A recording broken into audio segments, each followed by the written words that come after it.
Everybody, I'm Dr. Greg Sloop, and it's time for Live at 5 on this Tuesday, January 28th, 2025.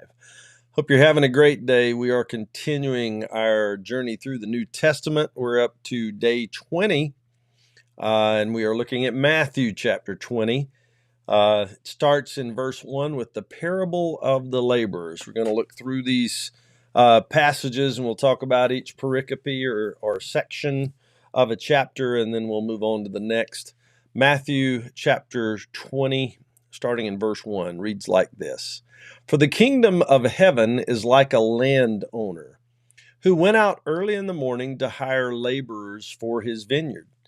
Now, when he had agreed with the laborers for a denarius a day, that's the coin for the day's wage. I showed it to you just a few days ago, small silver coin. He sent them into his vineyard. And he went out about the third hour and saw others standing idle. And by the way, the day started at daybreak. The third hour would have been about 9 a.m. He went out on the third hour, 9 a.m., saw others standing idle in the marketplace, and said to them, You also go into the vineyard, and whatever is right I will give you. So they went. And again he went out about the sixth hour, which would have been noon, and the ninth hour, about 3 p.m, and did likewise. And about the 11th hour, which would have been 5 p.m., he went out and found others standing idle, and said to them, Why have you been standing here idle all day? They said to him, Because no one hired us. He said to them, You also go into the vineyard, and whatever is right you will receive. So when evening had come, the owner of the vineyard said to his steward, Call the laborers and give them their wages, beginning with the last to the first. When those who came were hired about the 11th hour, they each received a denarius. But when the first came, they supposed that they would receive more, and they likewise received each a denarius. And when they had received it, they complained against the landowner, saying, These last men have worked only 1 hour, and you made them equal to us who have borne the burden and the heat of the day. But he answered one of them and said, Friend, I am doing you no wrong. Did you not agree with me for a denarius? That is what he promised them, a denarius. Take what is yours and go your way. I wish to give to this last man the same as to you. Is it not lawful for me to do what I wish with my own things?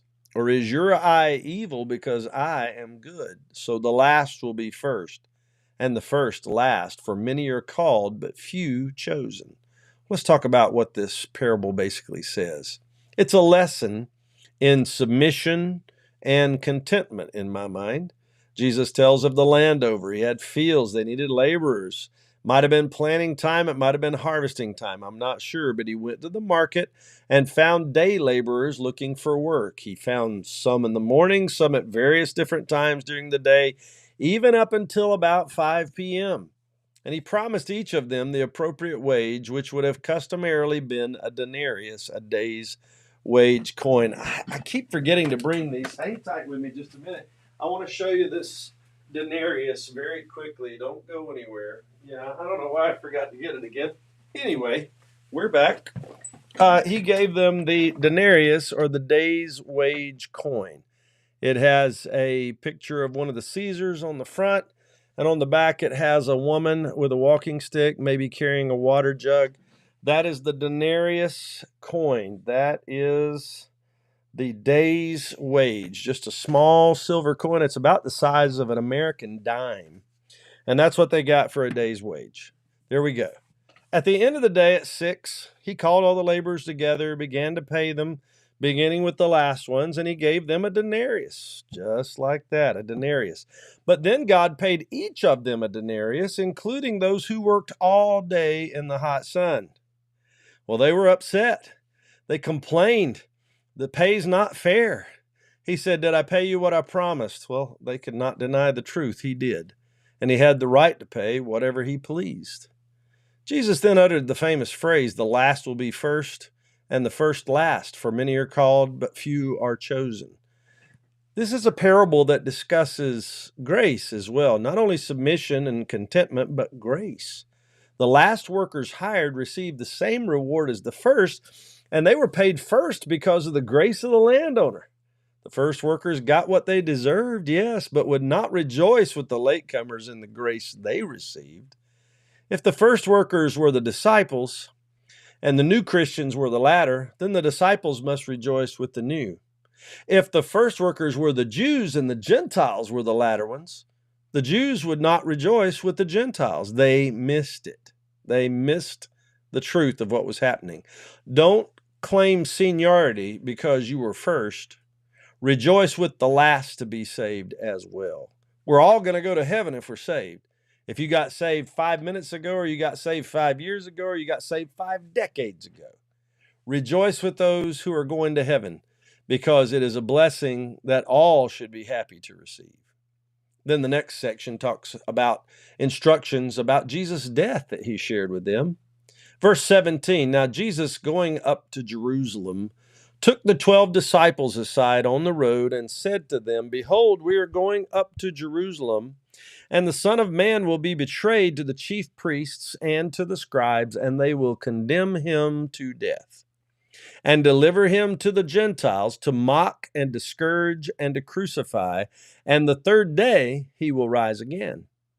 What do we need to ponder here? Jesus paused after the parable to remind the disciples of his destiny. He would be betrayed. He would be killed by the actions of the religious leaders of their day. But he also leaves them with hope. The third day, he will rise again. God, help us to operate with hope, even when things look bleak and untenable. Help us to understand that no matter what we're facing right now at this moment, God has promised us good on the other side. And let's be full of faith that God will do what he promised to do. That's what this parable talks about. Let's move on then to the next one. It's instructions about ambition. Starts in verse 20. Then the mother of Zebedee's sons came to him with her sons, kneeling down and asking something from Jesus. And he said to her, what do you wish? She said to him, grant that these 2 sons of mine may sit, one on your right hand and the other on the left in your kingdom. But Jesus answered and said, you do not know what you ask. Are you able to drink the cup that I am about to drink and be baptized with the baptism that I am baptized with? And they said to him, we are able.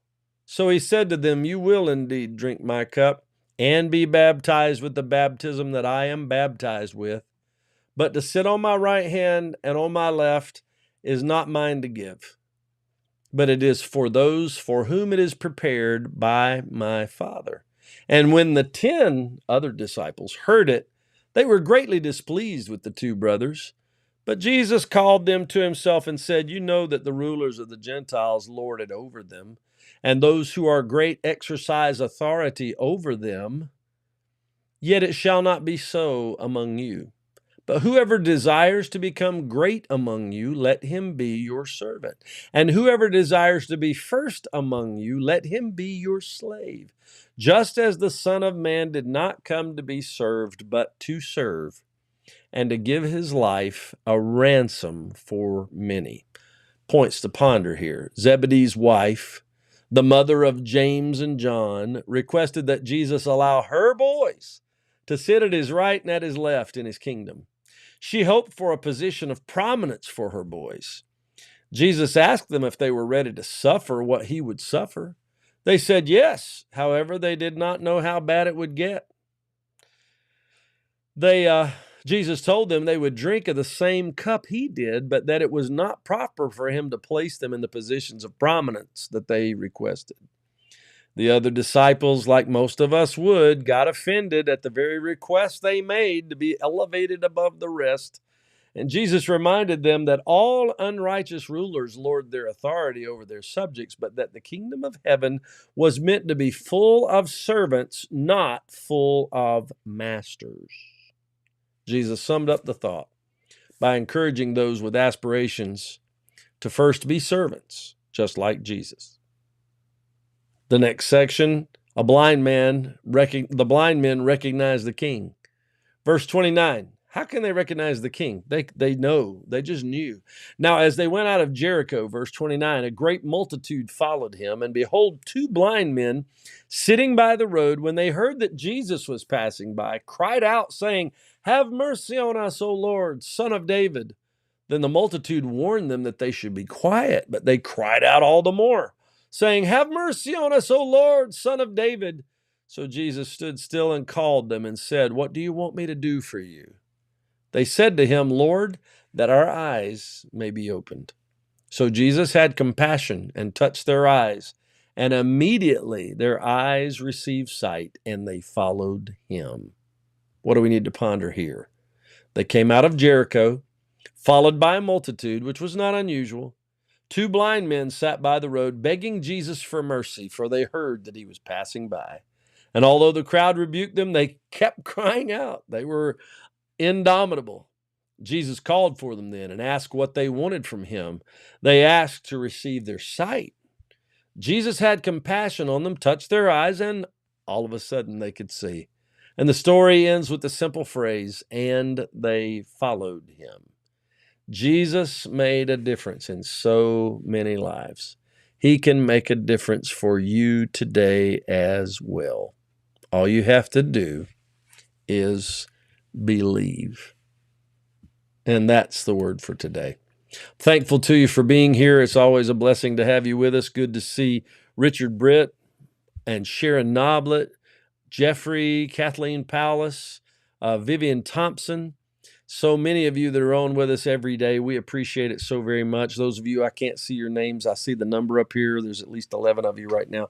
I appreciate the time that you take to listen to Live at 5. Whether you watch us at 5 or whether you are watching us later in the day, the next day, whatever time of day or night, it's an honor to have you with us. And we love being able to share this word for a few minutes each and every day, Monday through Friday from the New Testament. Hope you'll have a wonderful day. Spend some time with God in the Word of God and prayer every day. It's the best thing you'll do all day, and it can make a difference in your day. Take time to be with God and spend that day thanking Him for all He does every day. Good to see Jane Daniel again. Jeffrey, thank you so much as well for being with us.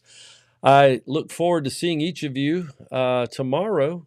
Please know we're praying for you, and I do look forward to seeing you tomorrow live at 5.